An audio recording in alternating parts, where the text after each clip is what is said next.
નમસ્કાર મિત્રો, આપણે જે ટૂથબ્રશ યુઝ કરતા હોઈએ છીએ કે જે ખૂબ જ મેલા થઈ ગયા હોય, અંદર બેક્ટેરિયા આવી ગયા હોય, પરંતુ આપણે એને સાફ કરતા નથી અને તેને એક ધારા વાપરતા હોઈએ છીએ. પરંતુ મિત્રો, આજના વિડીયોમાં હું તમને બતાવીશ કે કઈ રીતના આપણે ઘર બેઠા એકદમ વ્યવસ્થિત તેને સાફ કરી શકીએ, અંદરના જીવજંતુ બેક્ટેરિયાને આપણે મારી શકીએ. તો મિત્રો, તમારે સૌપ્રથમ એક વાસણમાં પાણી લઈને તમારે ગરમ કરવા માટે મૂકવાનું છે. પાણી તમારું એકદમ ગરમ થઈ જાય ત્યારબાદ તમારે મિત્રો એક અડધું ફાડું લીંબુ લેવાનું છે અને તમારે તેનો રસ તમારા પાણીની અંદર નીચોવી નાખવાનો છે. મતલબ કે આ પાણીની અંદર તમારે લીંબુનો રસ નાખવાનો છે અને વ્યવસ્થિત તમારે ચમચીની મદદથી મિક્સ કરી લેવાનું છે અને પાણીને તમારે ધીમા તાપે ગરમ કરતું જવાનું છે. હવે મિત્રો, તમે જોઈ શકો છો કે એકદમ પાણી છે એ ઉકળવા લાગ્યું છે. ત્યારબાદ તમારે તેની અંદર થોડા બેકિંગ સોડા ઉમેરવાના છે અને તમે જોઈ શકો છો કે જેમ બેકિંગ સોડા નાખશો તેમ ફીણ ઉત્પન્ન થશે. તમારે ચમચીની મદદથી તેને મિક્સ કરી લેવાનું છે એકદમ વ્યવસ્થિત. અને ત્યારબાદ મિત્રો, તેની અંદર તમારે 1 થી 2 ચમચી જેટલું મીઠું ઉમેરવાનું છે અને ફરીથી તમારે બધું મિક્સ કરી લેવાનું છે. હવે મિત્રો, આપણે વિડીયોની અંદર આગળ વધીએ તો એની પહેલાં તમારું નામ અને તમારા ગામનું નામ કોમેન્ટ કરીને જણાવી દેજો, જેથી કરીને અમે તમને સ્પેશિયલ થેન્ક્સ કહી શકીએ. તો મિત્રો, લાસ્ટ વિડીયોનું સ્પેશિયલ થેન્ક્સ પપ્પુભાઈ ધનવાણીને ગોધરાથી, નીતાબેન શાહને પેટલાદથી, નરેશભાઈ પંચોલીને ડેડિયાપાડાથી, કોકિલાબેન ત્રિવેદીને સુરતથી, રશ્મિબેન સારૈયાને મુંબઈથી, રીટાબેન તંબોલીને સુરતથી, મંજુલાબેન જોશીને યુએસએથી, દીક્ષિતાબેન રાણાને વડોદરાથી, ઉમેશભાઈ વરુને ઘનસપુરથી અને દમયંતીબેન રાઠોડને સેલવાસ દાદરા અને નગર હવેલીથી જાય છે.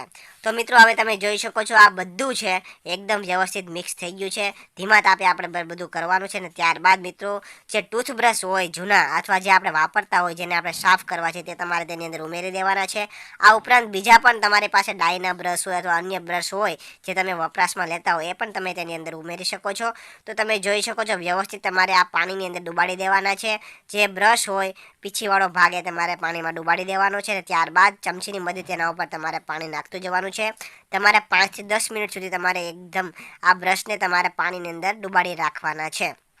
હવે મિત્રો, જે ચપ્પુ છે એનો ઊંધો ભાગ એટલે કે ધાર વગરનો જે ભાગ છે, એના ભાગની મદદથી તમારે જે બ્રશ છે ટૂથબ્રશ એની અંદર તમારે એ ભાગ ફેરવવાનો છે. એટલે કે નીચેના ભાગમાં જે મૂળિયા હોય છે, તાતણાના જે બ્રશ હોય એના જે મૂળ હોય એને ભાગમાં જે કચરો જામેલો હોય, બેક્ટેરિયા હોય, જંતુ હોય, તેને તમારે આ ચપ્પુની મદદથી દૂર કરવાના છે. તમે એના ઉપર ઘસશો એટલે બધા બેક્ટેરિયા, જીવજંતુ, કચરો, મેલ બધો દૂર થઈ જશે.